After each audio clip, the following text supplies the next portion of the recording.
The 98th Academy Awards are 2 days away, and the Best Actor race, once considered a done deal, has completely exploded.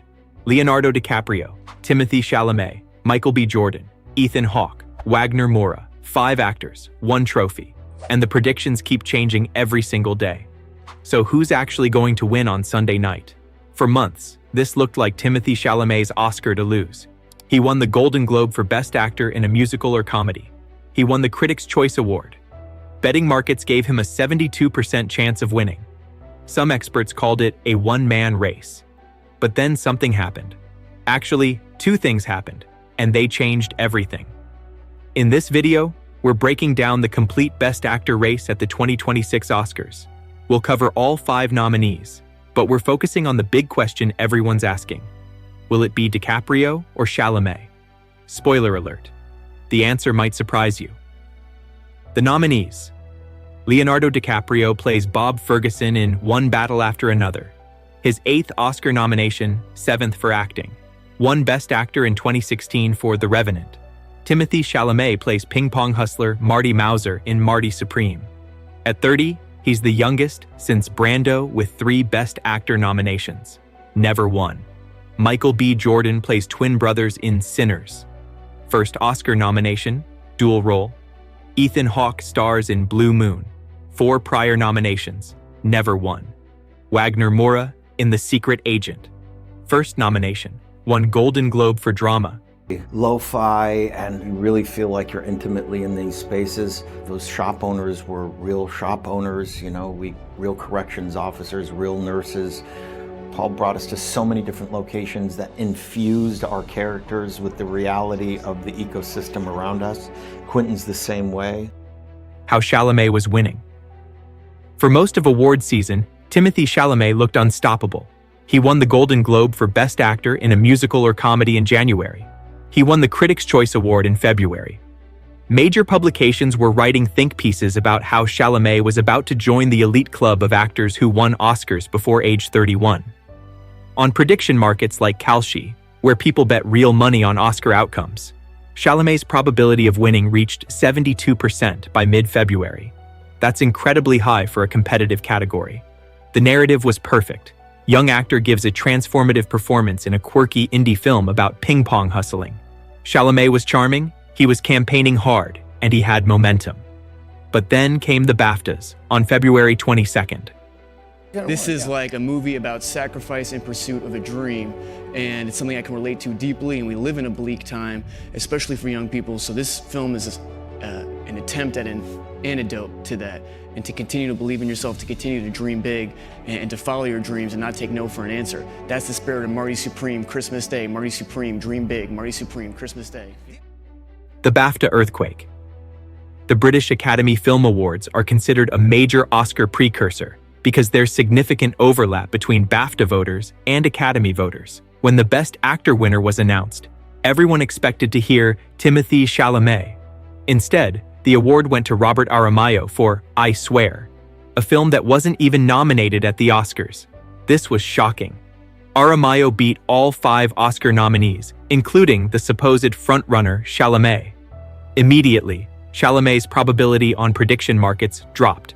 The one-man race narrative started cracking. But the real blow came 1 week later. This film was one I think he's been developing for almost 10 years now, all the way back to, the last administrations. This had been brewing in his mind, and it's definitely politically charged. And it's a reference to sort of counterculture, revolutionaries of the late 60s. The Actor Awards upset. On March 1st, the Actor Awards, formerly known as the SAG Awards, took place. This ceremony is arguably the most important Oscar precursor because it's voted on by actors, the same group that makes up the largest voting bloc at the Academy Awards. When Best Actor was announced, Michael B. Jordan won for Sinners, not Chalamet. Jordan. The room erupted. Viola Davis, presenting the award, delivered what's being called one of the most memorable reactions in award show history, pure joy and shock. For Chalamet, this was devastating. He'd lost the one award that historically predicts the Oscar winner more reliably than any other. his probability on Kalshi plummeted from 72% to around 40%. Jordan's surged to 48%. For the first time all season, Chalamet was no longer the favorite. Man, that's a no-win answer, no-win question. Realizing the gift of my life is working at a high level. And there's some people that are going to be bored at this part of this show, and then there's some people that are going to go, young or whatever, they're going to go, okay, he's talking a language that I'm feeling. I know that because I've watched interviews with people I look up to. Why DiCaprio isn't winning. Despite one battle after another, having 13 Oscar nominations and being a Best Picture frontrunner, DiCaprio has gained zero traction. He was nominated at Golden Globes, BAFTAs, Critics' Choice, and Actor Awards. Lost all 4.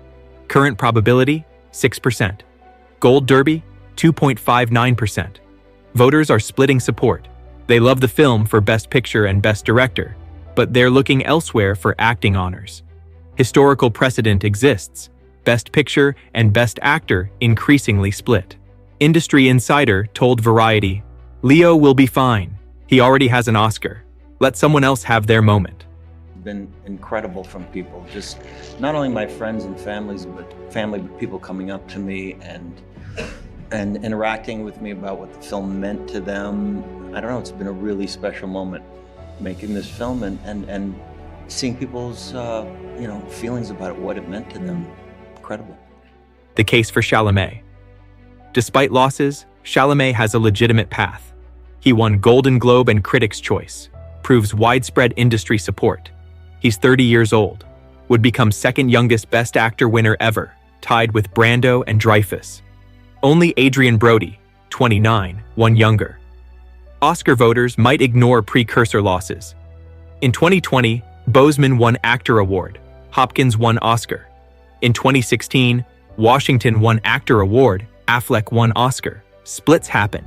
Gold Derby still gives him 47.88% odds, nearly 50/50ths. The problem? His campaign.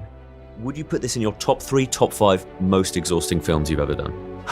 Good question. Yeah, certainly it depends on the nature of exhausting. If you're talking about like in the straight shoot of a movie, between A to B, definitely this is probably number 1. The Chalamet campaign problem. Multiple reports suggest Chalamet's Oscar campaign has rubbed voters the wrong way. He made comments dismissing ballet and opera as things no one cares about, which offended parts of the industry. His promotional style has been described as try hard and a little annoying. NPR's Pop Culture Happy Hour panel discussed this, with one critic saying, "The persona he took on in promoting this film has worn thin with people." Variety reported that some Academy voters are literally saying, "He'll get one when he's older." That's brutal. It suggests voters like Chalamet, but don't feel urgency to reward him now, especially when they have other compelling options. It was also a chaotic shoot. It's long days, and the character and the tone of the film is at such a 13 out of 10 that definitely it was high wire. The case for Jordan. Michael B. Jordan has suddenly become the favorite for 3 major reasons. First, he won the Actor Award, which shares a massive voting bloc with the Academy. Historically, the Actor Award winner goes on to win the Oscar 24 out of 31 times, a 77% success rate. Second, Sinners has unprecedented momentum. The film received a record-breaking 16 Oscar nominations, more than any other movie. That kind of support suggests the Academy absolutely loves this film, and they may want to reward Jordan's dual performance as twin brothers. Third, he's never been nominated before. There's something appealing about giving an Oscar to someone experiencing this for the first time rather than someone on their 3rd nomination who voters think will get one eventually. Prediction markets now have Jordan at 48%, making him the front-runner. Variety, NPR, Yahoo Entertainment, and multiple other major outlets are all predicting Jordan to win. The counter-argument? The Actor Award isn't foolproof. It's been wrong 7 times. And Jordan's performance, while excellent, is in a genre, supernatural vampire thriller, that the Academy doesn't typically reward in acting categories. The characters that Cool writes come from personal places. There's a lot of inspiration there. The twin dynamic is an interesting thing. I have a few close friends that are identical twins. I have a few of them in my family. What about Hawke and Moura? Ethan Hawke's Blue Moon performance earned critical praise. Odds, 11.77%. Possible, but unlikely. Wagner Moura won Golden Globe for drama, but momentum faded. Odds, 7%. Neither is a real threat to Jordan or Chalamet. But to have a production schedule, even like the union protections and all, like I'm just saying, like all the things that run up costs on things, it makes between A and B like a glorious moment. So, who's actually winning? 2 days before the ceremony, I'd bet on Michael B. Jordan. The actor award win is too significant. Jordan has momentum exactly when it matters, right before voting closed March 5th. Sinners has 16 nominations. Voters love this movie. Chalamet's campaign problems and losses suggest his lead was softer than it appeared. But this race is closer than people think. Chalamet still has support. Ranked choice voting means second choices matter. An upset is possible. On Sunday night, March 15th, when they open that envelope, I expect to hear, Michael B. Jordan, Sinners. But if Timothée Chalamet's name gets called instead, I won't be shocked. And if somehow Ethan Hawke pulls off a miracle upset, well, that's why we watch. This is one of the most unpredictable Best Actor races in years, and we'll know the answer in 48 hours.